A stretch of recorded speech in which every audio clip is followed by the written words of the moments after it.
And we're back. Hey, here we go. Numbers 20 Here we go. through 11. Here we go again. What? Girls, what's our weakness? Board games. Oh, yeah. You know what I'm talking about? Mm-hmm. Yeah, okay. Hey, girl, have you checked out all my meeples? What do you think about them? That's my number one pickup line. I really doubt that works. Oh, yeah. So here's what we got going on. I have so many things. If you're in my watching mind this right on now. YouTube, just know that we are being a little silly because we've been recording the podcast up until this point. So what we've been doing, we've been stopping the podcast and turning the camera on so that we can post that part on YouTube. But we're talking to the podcast and to the YouTubers. If you want to find out about the other one, then just look us up, right? If you're on YouTube and you want to know about a podcast, just look us up, and vice versa. Can we just go? Vice versa? Yeah. Vice versa. I don't care. Number 20. Say whatever you want to say. We're doing number 20 through 11 today. 2 more weeks. That's right. This is our top 50 games of all time for those who are new to this. And these are our top 50 games of what Dean and I want to play right now, in this moment. That might change. I made this list like 2 weeks ago. What I want to play right now might have already changed. Fickle. You're so fickle, Dean. What I wanted to play, when you say right now, you mean right 2 weeks ago. This is when my list was made. If I was someone watching this right now, I would just be like, I don't care about that guy's list. 3 weeks ago. Don't even care. Okay. Just give me Johnny's list. That's probably right anyway. Not really. Oh, until I just saw your number 20 and then, nope. You want my list. Well, okay, number 20 is a fantastic game. My number 20 is ranked 87 overall. So are you basically telling Board Game Geek, BGG, that they don't know what they're talking about, that they're stupid? That's exactly what this guy just said. He's just said, if you have this game rated highly, he thinks you're an idiot and you should just never play games again. That's a paraphrase. My number 20 is Trois. And this game is absolutely phenomenal. First of all, what do you not like about Trois, Dean? I was totally kidding. I've only played this game one time, and I had a not the best experience, but I think I would really like the game if I were to play it again. It was just something about the play that I had. I mean, I still really enjoyed the play. Don't get me wrong. I really liked the game. He lost miserably. Nobody taught me the rules. That was the problem with it. All right, so in Trois, the things I like about it is I like the way that the dice drafting works. So you're going to roll your dice, but you can also purchase other players. So it's not, they all come into like little sheets, not sheets, little slices of pizza. Have you ever had a sheet of pizza? I guess you can, absolutely. Sure, yeah. Little slices of pizza, and you're going to put all your dice there. And I'm pulling those up here on the YouTubes. And, if you don't like what you have, you can buy someone else's. You may be like, well, that's mean. You're taking my dice. But not necessarily, because they get money. And money is really important in this game. The card play is really, really cool in this, too, because you can actually build engines towards scoring points and just different things like that. And I like how these cards are actually revealed over the course of different rounds to where everything's not available right off the rip. You're not sure what's going to come available later on. And I think that's really cool. But the last thing I just want to mention is you are fighting off the bad guys together. So there's this element of you're kind of doing some things. And I generally like games where there's competition, but there's also something where you're kind of doing things together. I don't really know why I like those mechanics. I just do. Maybe because it's like, I like to win, but I like to do a little something together. But when you do that, fighting off the bad guys, you're going to get points for fighting them off. So interesting decisions. Yep, I need to try this one again. I think I would really enjoy it quite a bit more. It's fantastic. Hey, speaking of sheet pizza. Yes. I still, to this day, think that in American schools, we have these like rectangle pizzas. Mm-hmm, mm-hmm. I think those are the best pizza ever. Ugh. Really? Yeah, I mean, I don't hate them. Oh, man, they're so good. So good. Okay. Anywho. That is my number 20, Trois. What is your number 20, Mr. Dean? My number 20 was a game that was already on your list, I think last week, if I remember right. This one's ranked 100 overall. That is Roll for the Galaxy. Wow, pretty close. I just had 87 overall. Now we're going over and all. Yeah. Overall, now you're going 100. Was this one last week for you? That's right. Okay. I don't remember which one it was. It was 20-something. Okay, so in this game, you are also rolling dice, like John just talked about with Trois, but you're going to roll dice, and then you're going to place them onto these little spots to to determine which actions you want to take. Yep. So you can guarantee that I'm going to take this action, but then all the other ones that you don't put in the guarantee spot, they might happen if somebody else guarantees that action will happen. Now, with this game, I really, really enjoy the base game. In fact, I've been playing the app version of this for a while now since it came out. I mean, a while. I think it came out like this last year, maybe 2 years ago. You've been playing it a lot. It's an excellent app implementation, so I've been playing that a lot. But what really rises this game up is not the base game, but it is with those expansions, with Ambition and specifically with Rivalry, that has 2 modules: the Orb, which gives you an extra die that you can change the faces on. I know you like that. Yeah, I do like that one a lot. And then the Deal module, which I like quite a bit too, where you roll these bigger, chunkier dice in the middle, and then you can make deals if you take the action with that that's cool. deal-making part. So really, really enjoy that. I just think it ramps it up quite a bit more with those expansions. And then Ambition with the orange die and the leader dice, all of that. There's just a lot of dice in this when you combine everything together. Really enjoy it. Roll for the Galaxy. There's a ton of dice in this game. A lot. They're all over the place. Especially when you look at like everything, when you put everything together, it's a glut of dice. Okay.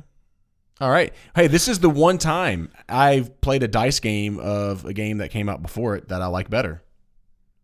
I like this better than Race that for is the true. Galaxy. Yeah, I do too. We talk about that a lot, and that's almost never happens, and maybe never has happened or never will. But here it does. Yeah, I've not thought about that. You are absolutely right, How John. about that? Number 20, Roll for the Galaxy. I love this game. It was just a few back on my list. My number 19 is a Simone Luciani game, and Story Mangone. That is... You're supposed to say it. Oh, Newton. I'm looking at it. I was teeing you up. I got you. It's your game. Yeah, I love Newton. This game is absolutely, absolutely fantastic. And this is one I feel like doesn't get enough cred. I don't know. It's ranked 359 overall, so it's kind of slowly. Oh, that's higher than I thought. Yeah, that is really high. It keeps. I think every time I look, I'm like, oh, that's getting a little bit higher because it's just a deadgum fantastic game. What I love about it, the mechanics are just brilliant in this game. I like how you have these cards and you're laying them out on your desk, and over the course of the game, whenever you do an action, you're looking at how many symbols are on those cards. Let me see if I can find a picture of that up close. And however many symbols are on your desk are the power of that action. So as you're building your deck as the game progresses, you're also losing cards that are going underneath your board that are also building your symbols. So it just got a lot of really cool card play in this game. I really like the way you have to really plan out your moves, because if you want to do this early in the round, but you may play it early in the round and then not have as high a power of an action as later on in the round. Which action do you want to be more powerful? And all those things are just really cool. And I like how you just have just different areas of the board. You're going out and getting scientific discoveries, and you're going up this tech tree and just all these different things. And it's really puzzly, good card play. This game is brilliant. I really like it. Play it. Newton is a lot of fun. I really enjoy it. I think you need to play that one. Didn't you kill me in this game when we played? Oh, I'm sure I did. Yeah, you did, I think. I mean, we played it multiple times, and I don't think I've won it every time. We'd have to go back and look. But I just feel like the last time we played, maybe you spanked my bottom. Okay.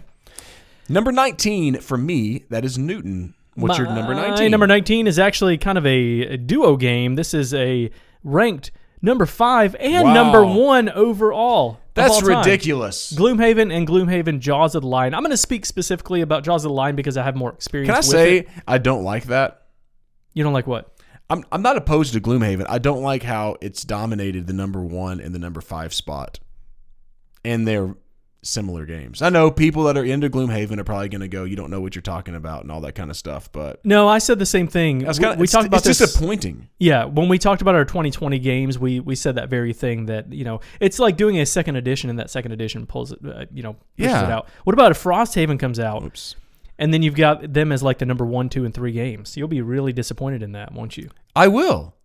I mean, seriously, I don't like it. So there you go. So Gloomhaven, again, Jaws of the Lion. I'm going to talk about this specifically because I think if you've never played these games before, minis. Here we go again. You need to start with Jaws of the Lion. There's not that many minis in the game, just your characters. But Jaws of the Lion, here's what I like about it. One, it eases you into the game. So you learn different rules as you go, and you don't know the full game until several scenarios into the game where you understand how all the cards work together. You understand, the buying and all the things that happen. But this is a dungeon crawl game that really utilizes good card play. And that's why I really like this. It's cool. Yeah. You're taking your actions based on your cards. I play 2 cards, one for the top action, one for the bottom action. Oftentimes, one is for the movement and the other one is for an attack or, something along those lines. Not every time, but that's oftentimes how it plays out. But then you have to be able to take your cards back into your hand. So what order you play those cards really does matter quite a bit. Really, really fun game. The other thing that Jaws of the Lion adds is it has a scenario book instead of the tiles. So you can just flip open the book and everything's ready to go. You just have to throw things onto the book. Whereas in Gloomhaven, you've got all these tiles you have to set up, and that becomes a little bit more of a hassle, but still great game all around. Really love Gloomhaven and Jaws of the Lion. That is my number 19 game. Yeah, I like Gloomhaven, Jaws of the Lion. I think this is a really fun game. I know people probably get it. I just don't see this as like the 5th greatest game of all time. No. It's really good. I like it a lot. Number one game of all time. Yeah, I know. It's fine. I get it. You gave this a really high score. I did. I like this game. I'm just talking about like best games of all, like so good that it's taken up 2 of the top 5 spots. I just don't get that. And it's because that is no knock against it. You understand what I'm saying? I like this game. I think it appeals to several different groups of people. This is very much a hybrid game. You're right. Meaning dungeon crawl, the theme is style. really strong. The dungeon crawl, all of that is really strong. But then also the mechanisms in the game are really strong. And so I think those two marry together to make this beautiful game that you don't see that often. Usually it's one or the other. Really good game. Yep. Not on my top 50. How about that? Do you have any dungeon crawls on your top 50? No. Okay. No, I mean, it's just not my jam. Would this be that one if you did have one? Yes. Okay. Yeah. I like it, though. It's good. Number 19, Gloomhaven. My number 18 is a game that I'm going to guess is way on up your list probably, Dean. That's right. Root. This is one that I got a chance to play again very recently. During these top 50 lists, I don't always get to... you can't play 50 games.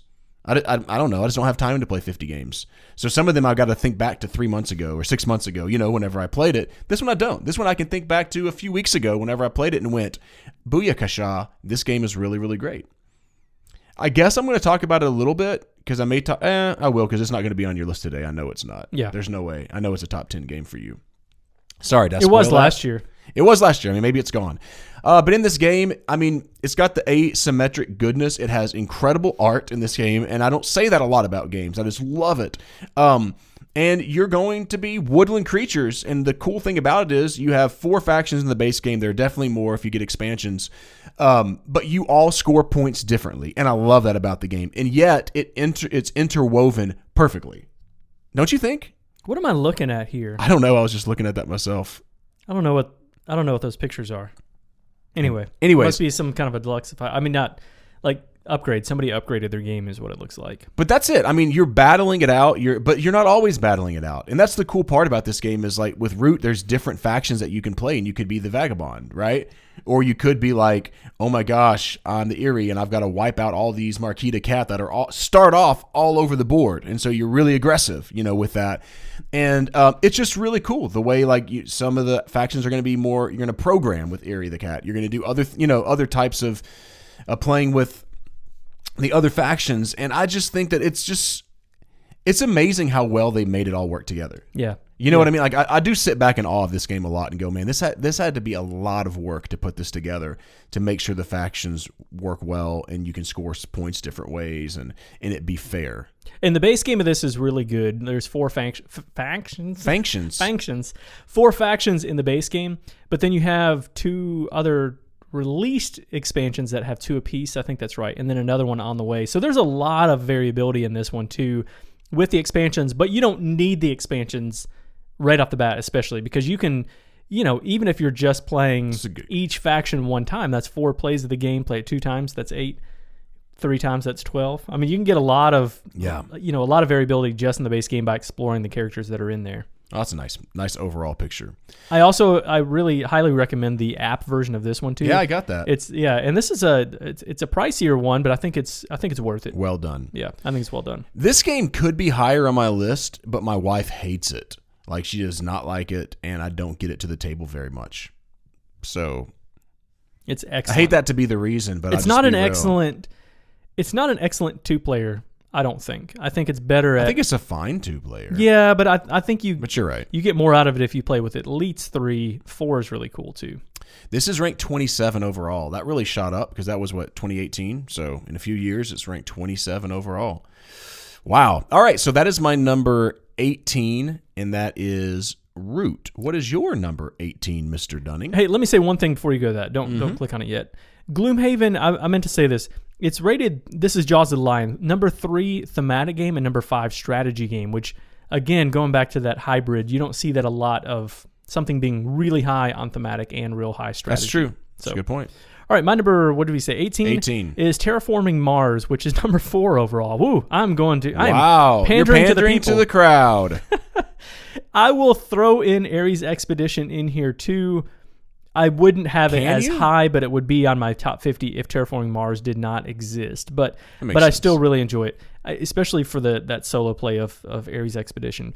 Terraforming Mars, you are terraforming Mars, and you're going to be doing that by taking cards and putting them into play. Some will give you immediate boost. Some are going to give you... Oh, it's going to be confusing for me to try to talk between both games, but... some will give you actions that you can take. Some are just going to build up. Talk about the one you actually put as your top. I know, but I just played Ares Expedition last night. But you're also going to be building up on a map, and the game ends when you terraform Mars, meaning that you get your heat all the way up, you get your oxygen level all the way up, and all the ocean tiles are out on the board. And you're going to do that again through card play. And the game plays out so differently because there are so many cards. Many cards in this game, for sure. Yeah, it's a lot of cards, and they just do so many things. Some of them are straight up trying to give you points. Some are, helping you with your production. Lots of good stuff happening in this game. Really enjoy it. Highly recommend it. Fun engine building. Yep. People love this game, and this is one of those games where people have like hundreds of plays under their belt because it's like their game. This is a lifestyle game for a lot of people. Like Gloomhaven. That's exactly right. Back to back. Yeah, I really like this game. It has fallen for me over the years. It's a pretty long game. I'm not playing as many long games, and I don't know, there's some other games I just enjoy more, but it still was a top 50 for me. I do enjoy this. It's holding up. Yep. Terraforming Mars, number 18 for Dean. My number 17, let's take a ride on the Russian Railroad. Mm-hmm. How about that, Dean? Where was this last year for you? Answer that later. You don't have to answer it right now. It's slowly slipped over the years. Oh, okay. I was thinking this may have been a top 10. It was top 10 like 3 years ago. Okay. And I think there's just something about the mechanics that just kind of get a little bit samey to me. And that's why it's like slowly over time. Now, I don't have German railroads or anything like that, which might just boost it way back up. So I want to make that caveat. I have only played the base Russian railroads. Anyway, this is ranked 94 overall, and they're coming out with, for those who don't know, a big box of this with the expansions and everything. So in this game, it's a simple worker placement game. I mean, you place your workers, and you're going to be able to get, money and move up on tracks and do different things like that. But this whole game is about basically moving. I'm going to pull up this player board here. It's about moving up tracks and unlocking bonuses. And it has those, if you've played Ganz schön clever, like you hit this to unlock that. And that's what I really love about the game. I really enjoy games where you do that. And it feels so satisfying to move your track up, and there's different color track, and you have to they have to go in a particular order. If you're not moving up this one, then you can't move up the other one, and that's just so satisfying. There's so many satisfying moments in this game, and I like a great worker placement game, and this is a great worker placement game. I love this game. You've played it with me, and you enjoyed it, right? Yeah, I enjoyed only played this online, one. right? Yeah, and that's the biggest issue for me. I've only played this one online. I played it multiple times. This is on BGA, right? Board Game Arena. Yeah, sorry, taking a drink of coffee. I think that's right. Yeah, it absolutely is. So I would recommend checking this one out there. You have to if you like worker placement games. Yep, and give it some tries. Like try a few tries of this game because like understanding the way things unlock and stuff, you may not love it the first time. I wish there was just some more variety in your player boards. I think would make me like it more. Yeah. But that's me. That is number 17 for me. Absolutely love Russian railroads. What's your number 17, Deanie? My number 17 is a game that I'm pretty sure we're going to see a little bit later today, and that's Keyflower. Is correct. So you just want to move on past it then? We will move on past it. All right. I will be talking about this with Dean here momentarily. All right, so that is number 17 for you. My number 16 is a game, Dean, that's already been on your list, and it's a Vladimir Suchy game, and that is Underwater Cities. How about that? Yep. What was that? That was last week for you, I believe, which would have been in your 20s? 25. 25, yeah. All right, so this game is really cool. I love the way the worker placement works, because this is definitely a worker placement game. Me and Dean argue about that. But when you place your worker to do the action, you also play a card, and if it matches the color, then you get the card bonus, which I think is really, really cool. It's super satisfying to build up your underwater city thing and watch your cities grow. Looking at all these prototypes here on the line. Sorry, y'all. There's a bunch of pictures of them. There we go. To watch your city grow. But with the card play, some people say this is like Terraforming Mars. The card play kind of. I wouldn't say it's like, to me, it doesn't feel super Terraforming Mars by any stretch. And if it does, it feels like a better Terraforming Mars. How about that? But not only is the card play really cool, but there's so many juicy production there's several juicy production moments in this game where you run your engine and you're like, oh my gosh, I have all these goods. And it feels so great. And if you don't, then you feel like you just want to go punch yourself in the face. I've never wanted to punch myself in the face after playing this game. Well, or during, for that matter. Well, there you go. That's my number 16. We are on 16 now, right? Yeah, excellent game. I do think I it has. I do think it has Terraforming Mars feels with the card play a little bit, but it's definitely not the same game, and I really recommend that one as well. So good, great game. Number 16. I didn't mention what this is overall, so let's do that before we move on. It's ranked 43 overall on Board Game Geek. My number 16, Underwater Cities. What's your number 15, Dino? Well, my number 16. Yep, my bad. Sorry. I got confused from last week. My number 16 is the game I was talking about having a problematic theme, and that is Puerto Rico.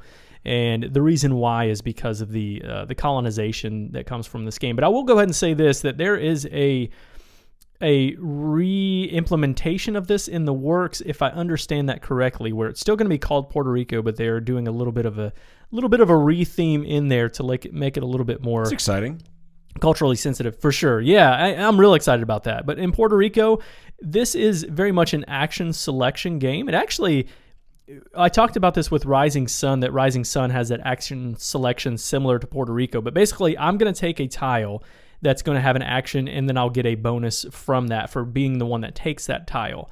Then everyone else gets to take the action as well. And then you'll go around the table and keep taking those actions until one of the in-game conditions is met. But you are going to be putting out these buildings. You're going to be building buildings. You're going to be putting out plantations. You're going to be harvesting your crops. You're going to be selling your crops. You're going to be shipping off your crops to get victory points, which is, a big part of it is shipping them off for those victory points, but also building these buildings that give you a lot of points as well. I just really love the gameplay of this one. I've loved it for a long time. Now, this used to be in my top 10. It used to be at my number 6. It's not that I like this game less. It's just that some games are kind of popping in there a little bit higher. So Puerto Rico, still a classic, still one that I absolutely love. It's hard for me to imagine that this game would really drop just because of the gameplay.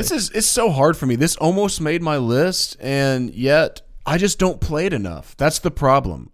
It's so hard whenever I haven't played this game. I played this game over a year ago was the last time I played it, and that was me trying to fandangle it into a 2-player game so my wife can kind of get an idea of what it's like.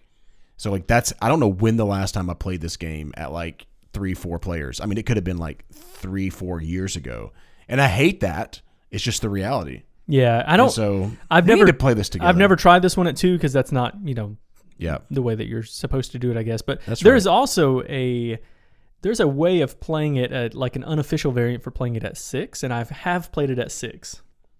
Don't recommend it, but that's a lot.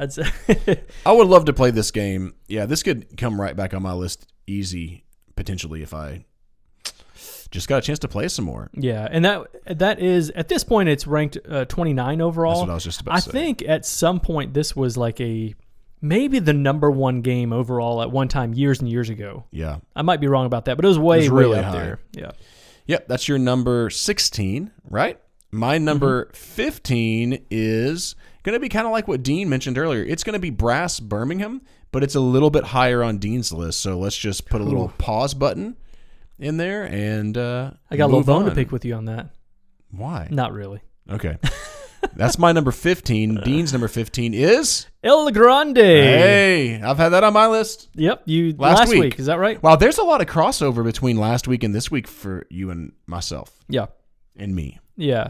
El Grande is John talked about this a lot, so I don't have to go into a lot of detail, but this is an area control game and area majority game, I guess, where it's real basic. Like, I'm going to play a card that determines the player order, but it also determines how many of my people I'm going to get to into my courts. Yeah. Okay. Then out of that player order, you're going to go and you're going to take a tile that will allow you to take actions and tell you how many of those caballeros that you can put onto the board then. And the decisions become very grueling because if you want to go first, you want to play a higher number, but you're not going to be able to get as many people into your court. Yep. And then if you take, a really good tile whenever it is your turn, it might have a really good action, but you might not be able to put many people out onto the board. And so those decisions are very grueling. Got to really balance it all out. That's right. Just like any of these area control, area majority games, there's a lot of player interaction in there.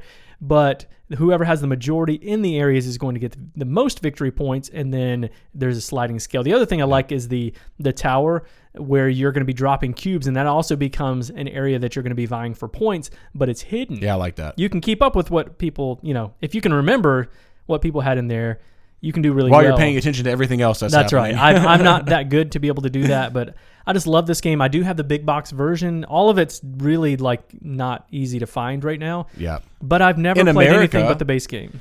Had a comment. Yeah, we had a comment on the last YouTube video whenever I brought it up was that, and it stated basically like it's weird hearing you guys say how hard it is to get. In Germany, you can pick it up for like $10 or $15 anytime.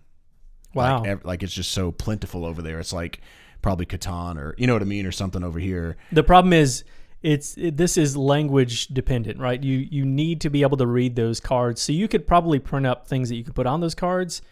Yeah. Which actually might not be that bad. I will say this. I'm not into that stuff. With a big box, somebody mentioned we really need to add in those extra power cards that have abilities on them, and then they have a range of numbers, and you can pick 13 out of the 18 cards that are available. I looked at those this past week, and I'm like, oh, yeah, that's actually going to be really good. I think that's going to really ramp up the game, but love this game. I'll own it one day. El Grande, that's number 83 overall. I don't know if I've had a game outside of the top 100 today. I don't know. I think you may be right about that. I've not. Yep. That's your number 15, my next game right? will be, but yep. Your number 15? All right, so my number 14 is a game that I am surprised has not popped up on Dean's list, and that's Heaven and Ale. This is just not on your top 50, I guess. No, it's not. It's not. It never has been, I don't think. You introduced me to this game. I mean, I still love the game. And you whipped me at it. I did so bad. Well, I think most everybody that plays this game for the first time is going to get beat. Yeah. That's my guess. So this game has you see it on the screen, a giant rondelle that you're going around. And as you're going around the rondelle, you have these grueling decisions of, do you want to pick up a tile or do you want to score? Because you're only going to have a certain amount of chances to score different things in this game.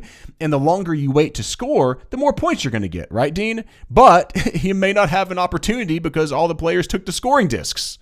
And now you're like, oh, shoot, But also, whenever you do like the scoring thing, it'll also set off your tiles that you're placing. So you're placing tiles on a sunny side or a shady side, and one of them gives you points, one of them gives you resources, right? And so, points means it allows you to go up the track, and resources means it gives you money. So, just so many interesting decisions of, wow, I really need to have money, so I'm going to put some on the shady side, but I'm also trying to move this guy up these track and my barrels and my ingredients up the tracks. It's harsh, isn't it? Yeah. And grueling like the whole time. And where do I go on the rondelle? And do I score now or do I get this tile now? And oh man, do I get that expensive tile? But wow, that cost a lot of money. Oh, when I put it on the sunny side, it costs twice as much. So I just got a 5. It cost me $10. That's a ton of money in this game. But man, it could really move that up high on the track. This is a ridiculously tight game in that sense. Like, money is really tight, and you can run out of it if you're not careful. I do think the Such a cool expansion theme, with too. this one helps with it. I don't think It I don't does. think you have to have it, but what Kegs it does loosen it up a little bit, don't you think? Yeah, I think my wife likes it better with that for sure. Yeah. I think I like it better, but I played it without Kegs and More last time, and I went, this is still just such a phenomenal game. It really is. It's an excellent game. Mm-hmm. Yeah. It's just not top 50 for This me. is ranked 276 overall. Come on. This is a Kiesling Schmidt game, too, by the way. This should be a top 100 game. That IMO. Fun game. At least top 200. Heaven and Ale. That's your number what? 14. I 14. love this game. Okay, my number 14 is a game. And it plays fairly quick, like, an hour and a half at the most. This one is an Eric Lang game. Surprise, surprise. Ranked 344 overall. You love this game. Godfather, Corleone's Empire. I do love this game. I've got a group. This is one you talk about a lot. People that I go to a cabin with every year, and we play this by far more than anything else. We usually get about, I don't know, somewhere between 4 to 6, 7 plays out of the weekend of this one. And it's not swimming in the Hudson. It's not a super short game either. When we play it, we usually play like the full player count of 4 to 5 people. And it says 60 to 90 minutes, but usually it takes us a little bit longer just because we're having a lot of fun with it. But this is a worker placement game. There is area majority in this one. And if you control the different areas, you're going to get bonuses throughout the rest of the game. And you need to control these areas because you're also that's how you're going to win the game. By getting, by being able to control these areas. You're trying to gain money by completing jobs, and the completing jobs gives you special abilities like blowing up spaces or, taking out people, making them swim with the fishes. Lots of cool stuff. Really, really love this game. And I've been playing this one. I mean, it came out in 2017. I've been playing it every year. Multiple times a year. This might be one of the higher played ones on my list, maybe. And it never gets old for me. I still really like it. You know what's so weird for me about this one, even though you and Jonathan like this, is you can find this on the cheap a lot. And for some reason it was like Porta Negra. Remember how when a game is on the cheap a lot, you have this idea like, oh, it must not be as good because of that. I should just buy this game. Yep. Next time it's like $20, I'm picking it up. Sold. Yeah, you can find it. You can play it at 2? I didn't know that. Yeah, you can. And it kind of shrinks up the board a little bit by not having buildings on certain spaces. Like some spaces are going to be more appealing because of how many buildings are on there. How many spaces are on there. There's so much to really like about this game. I think you'd really like this one because it is another hybrid game of Euro goodness, but it's super highly thematic. Love this one. I wish that they would have an expansion that came out with it that had more of the job cards. But even as it is, I still love it. Still love it? Yep. 14. That's high. The Godfather, Corleone's Empire. My number 13 is a game this one's new to me this year, Dean. And it's my only Stefan Feld game today. How about that? Okay.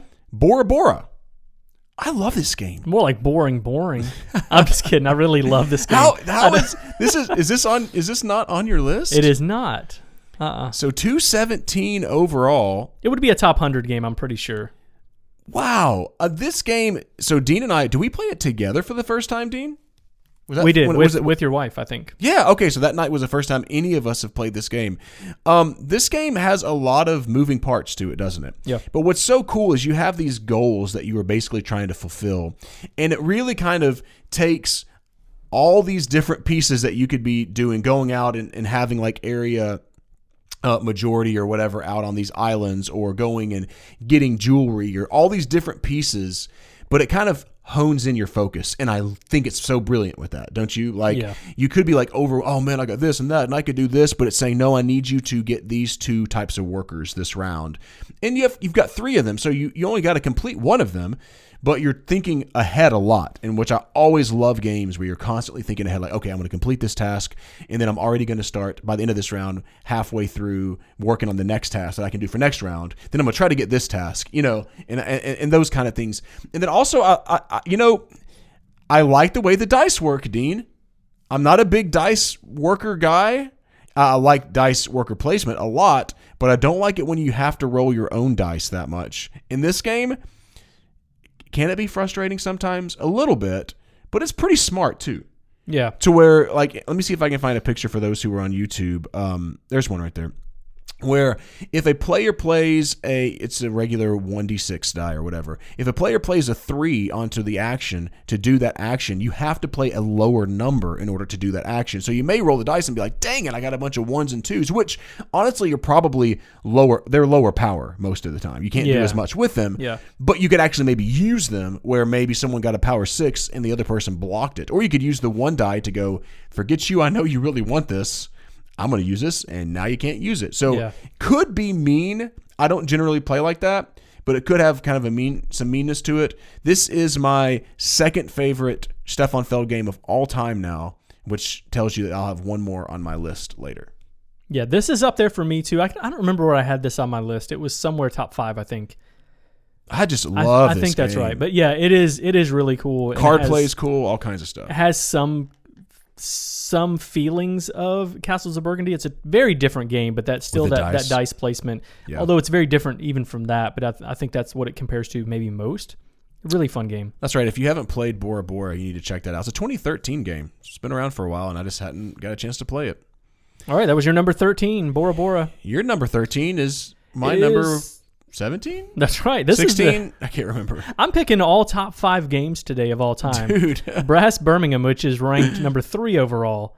So I've got the number 1, 3, 4, and 5 games on my list today. 15, my number 15. Gloomhaven 2 kind of, came together. But number 2, strategy game overall, Brass Birmingham, which is a map game where you are building out the map. And you're putting different. It's hard to do this sometimes because you're trying to think things through. Yeah. And you have to have a little bit of filler. That's right. It's a map game where you're putting things on the map. What you do is you're going to be putting out. This is a card playing game, so I'm going to play a card and then take an action. Sometimes it will relate to the card. Sometimes it won't fully relate to the card. Yep. But you are putting out these canals and you're putting out these buildings, and then you're going to be shipping these different things out to get your your income up and your points up. So halfway through the game, you're going to remove all of those canals. My favorite part. And then you're going to restart by building railroads, which the first time you play this game, you're like, what is happening? But then you have to plan for that. That's right. And you're like, I'm never going to be able to recover from this, but you do every time with a vengeance. And I just really like this. There's so much to like about this. This is the way the market works is awesome in this game. That's right. Martin Wallace, that, multi-use kind of, it's multi-use cards in a Martin Wallace way. And I just really like that style of his games. The player interaction is so brilliant in this game. Yes. You can use other people's goods and stuff like that. But if they use yours, then it's going to help you potentially by flipping over your tile. Wow. It's just so great with the card play. So incredible with the player interaction in this game.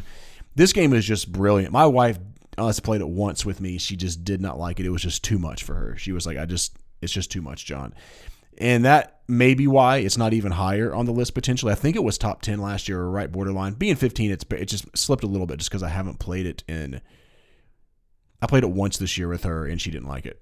I think this one, it definitely, you'll do better with more plays. You might feel that way the first time that it is kind of overwhelming, but I think it's actually a pretty smooth game. The gameplay is really smooth, I think. Doesn't mean you're going to do well. In fact, you might not do well. Your first balancing game. That income and all that's just fun. Yes, it really is. It really is. Taking out loans to get money, knowing when to do that, and it's you all of that. Mm-hmm. Rank 3 overall. Now this is a worthy rank 3 overall. It definitely is. And so good. So this is a sequel to Brass Lancashire, which was also a good game. Yeah. I have that and I still enjoy it, but Birmingham is, for me, that's the way I prefer to play. So that is your number... I don't want to get this wrong, 13. Dean. 13, that's what I think. My number 15. My number 12 is a game that Dean has already had on his list, and that is Keyflower. So funny, Dean. This is 78 overall. So funny how you introduced me to this game, and this was our second podcast ever, I think. And I gave it, I liked it, remember? But I wasn't, in love with it. Now I like it more than you. Isn't that funny? I do love this game. I will say... if I were to play this game right now, every time I think about this game, it gets me super excited. If I were to play right now, it's liable to rise even from where it was, which is, what did I say it was for me? I'm not looking at that now. 17? I can't remember. 17. Yeah, it's my 17. So my 12 and your 17, yes. Yep. In this game, you are placing workers, and those workers are going to be used to take actions, or they're going to be able to use to auction, to bid on these tiles. Yep. And that's a really clever mechanism. So Amazing. if John places a meeple, a green meeple, or not green, I won't use that example. If he places a red meeple on the tile to bid on it, then I have to place 2 on my side to be able to bid on it. And then it keeps going back and forth. If John wins the bid, I can then remove all of mine. Or if I know, like, I'm not going to be able to win this one, I can remove all of those and put them somewhere else, but I have to keep them all together.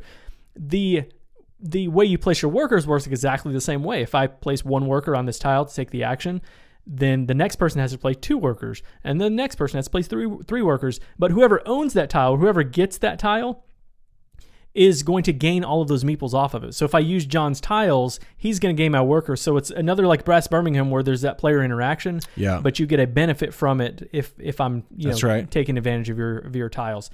Excellent game. There's more to it than that. So good. I love the auction piece where, I love the tension between I want this action, but I want to go ahead and bid on this tile because I could really use it.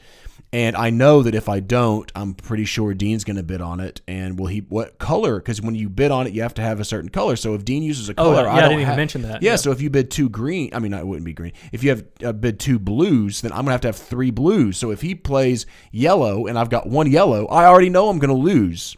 Unless I have like some of the green guys that can be used as any color, just different things like that. But still, and not only that, but if I take the action of the tile, it has to match up with that color too, and that's that changes things quite a bit. It does, and you can play on other people's villages, which I think is brilliant. My wife does not like that about this game. Yeah, I love it because like you're like, man, Dean builds something like, dang it. But then you're like, wait, I can just use it if I want to use it. Yep. And I'm going to go over there and use it. And the other cool thing, we keep mentioning the green meeples because that's what's popping up. There are green meeples in this game, but they're harder to get than the red, yellow, and blue ones. Way harder. harder. The red, yellow, and blue ones you get all the time, right? With the green ones, you have to have tiles that give them to you. But if I place a green tile, unless John has 2 that he can outbid, or if he can, place as a worker, then I'm just going to win that one outright. And so greens become very powerful in all of that. What an excellent game. So fun. There's 2 expansions for this one, You want to play it right now, don't you? I do. Like I do. I was actually watching a this. video of this last night because I love it.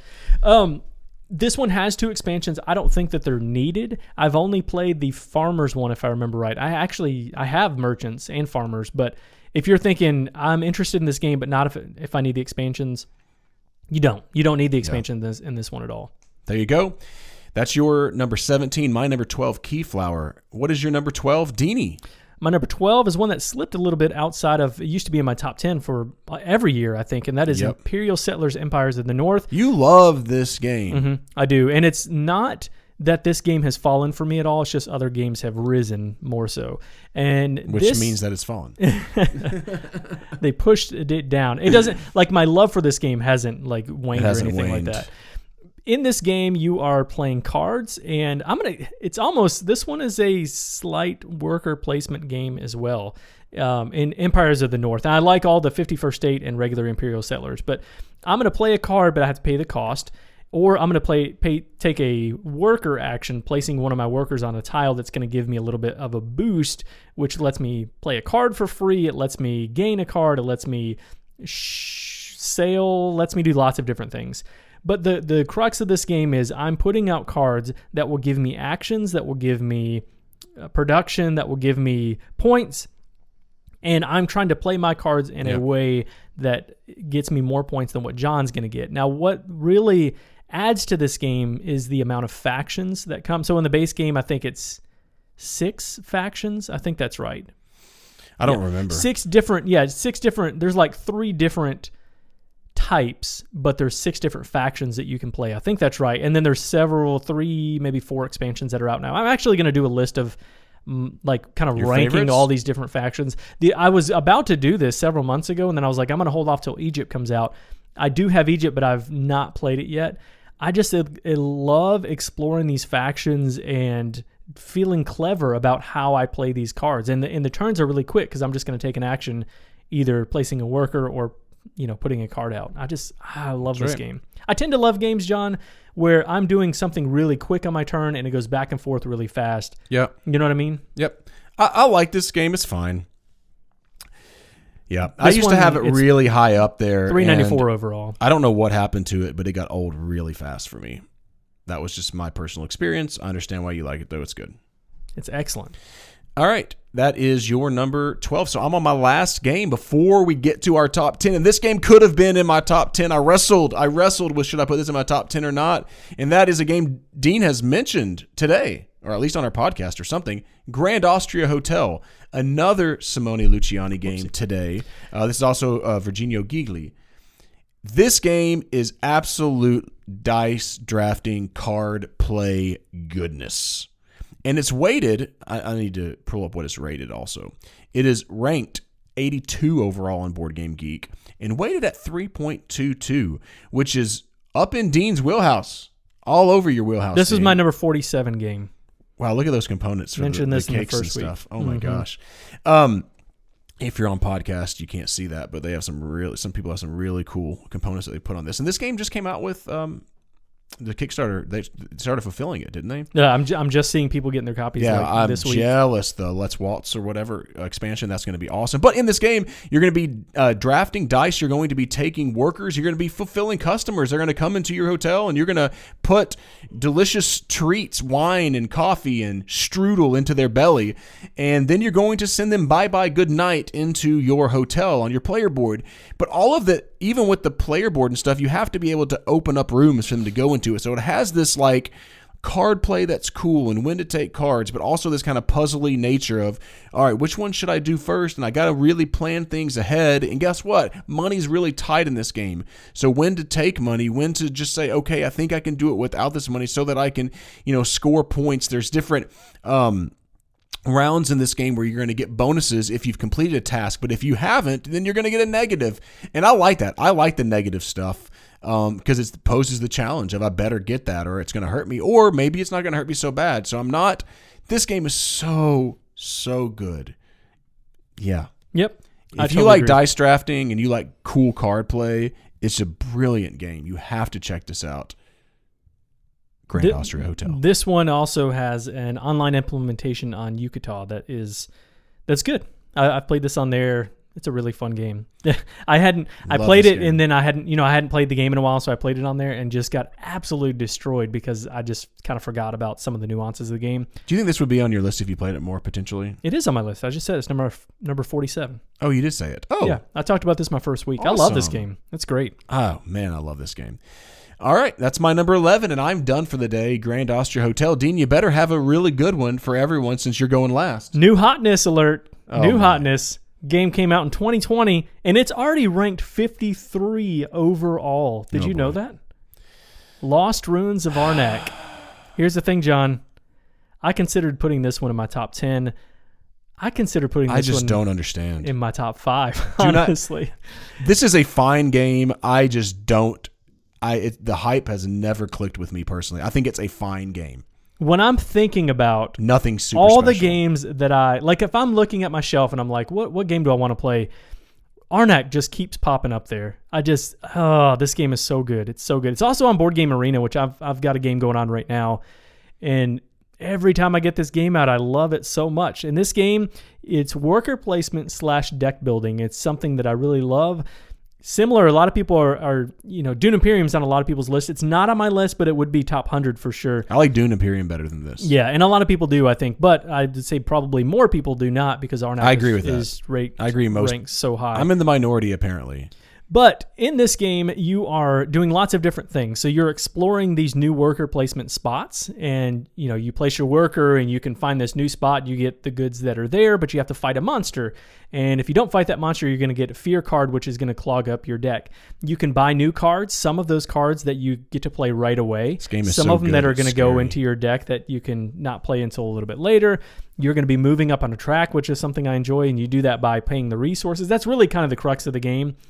Is trying to move up this research track, and you do that by gaining the resources, moving up, and then the higher up you get, the more points you're going to get at the end of the game. You also get points from your cards. Couple difference between this and Dune Imperium. One is the player interaction is not nearly as strong in this Yeah, game. that's what I like about Dune Imperium better. Yeah, And the card play too. I like the cards better. The deck racing building. aspect in this is where the a lot of that interaction comes into play. Yeah. And then Dune Imperium is much more, the deck building is much more prevalent. Like, you're going to go through your deck several times.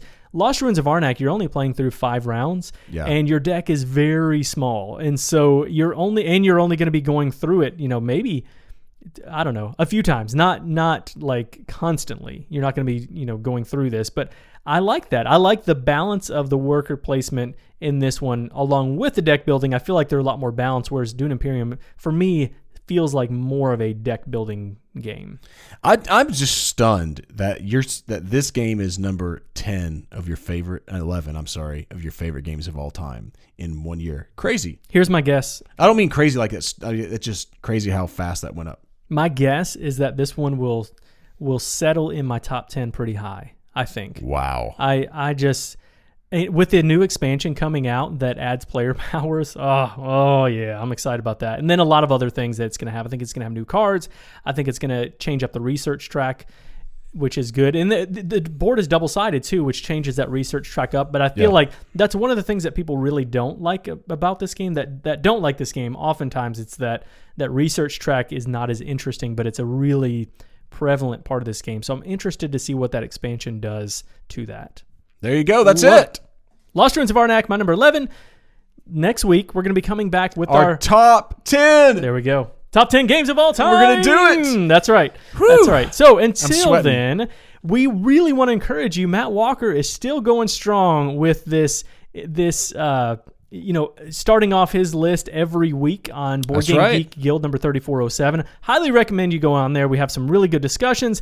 Matt is giving us like some crazy commentary on there. It's been really good. And it's been building up. So if More you're thinking, are doing it. I should check that out, go to it right now. It's a lot of fun. We've really enjoyed the conversation going on in there. That's right. So anyway, other than that, tell people how they can get in touch with us. All right, if you're enjoying our channel, we would love for you to join Meepletown and subscribe to our channel. If you'd like to support what we're doing, you can go to patreon.com/Meepletown. We're at Meepletown Games on Facebook, Instagram, and Twitter. And if you want to check out the stuff Dean was talking about, we're Board Game Geek Guild 3407. Thanks for coming down to Meepletown. Like that little delay there? Oh, yeah. Thanks for joining us, and thanks to our Patreon supporters for making content like this possible. If you would like to become a Patreon supporter, go to patreon.com/Meepletown. To follow us on Facebook, Twitter, and Instagram, find us at Meepletown Games. Finally, to connect with us and other residents of Meepletown, you can join Guild 3407 at BoardGameGeek.com. Until next time, thanks for coming down to Meepletown.